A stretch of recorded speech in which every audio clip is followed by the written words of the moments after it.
To Sadguru silk centre Anna Nagar branch. இப்போ அண்ணா நகர்ல நம்ம ஷாப் எங்க இருக்கு பாத்தீங்கன்னா, ரவுண்டானாலேயே விஎஸ்டி பிளாசா பெங்குவின் ஜெராக்ஸ் கீழே இருக்கு. இந்த சாரி பாருங்க, ஒரே பக்கம் பாத்தீங்கன்னா ரெண்டு பார்டர். இது ரெண்டு பார்டர் கிடையாது, பட் ஒன் சைடே பாத்தீங்கன்னா ரெண்டு பார்டர் வித் முந்தானி பாருங்க, 4 பட்டை முந்தானி. இந்த மாதிரி சாரீஸ் எல்லாம் 3000 இருந்து 5000 ரூபாய் வரைக்கும் போவோம். சாரீஸ் பாத்திக்கோங்க, சொசைட்டி இருந்துச்சுன்னா இன்னும் அதிகமா போறது வாய்ப்பு இருக்கு.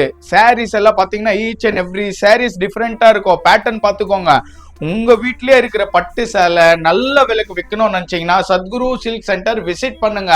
நம்ம பிரான்ச்சஸ் எங்க எல்லாம் இருக்கு பாத்தீங்கன்னா, அண்ணா நகர்ல இருக்கு, சவுகார்பேட்ல இருக்கு, பாண்டி பஜார்ல இருக்கு. சவுகார்பேட்ல எங்க இருக்கு பாத்தீங்கன்னா, Waltax road blue star hotel பக்கத்து தெருவுல இருக்கு. டி நகர்ல எங்க இருக்கு பாத்தீங்கன்னா, பாண்டி பஜார்ல இருக்கு. இப்ப புதுசா ஒரு பிரான்ச் ஓபன் பண்ணிருக்கோம் பாண்டிச்சேரியில பாத்தீங்கன்னா தி சென்னை சில்க் பக்கத்துல நெல்லித்தோப்புல இருக்கு. சோ அங்க பாண்டிச்சேரி கடலூர் இருக்கிறவங்க அங்க விசிட் பண்ணுங்க, நல்ல வேல்யூ வாங்கிட்டு போங்க. தேங்க்யூ.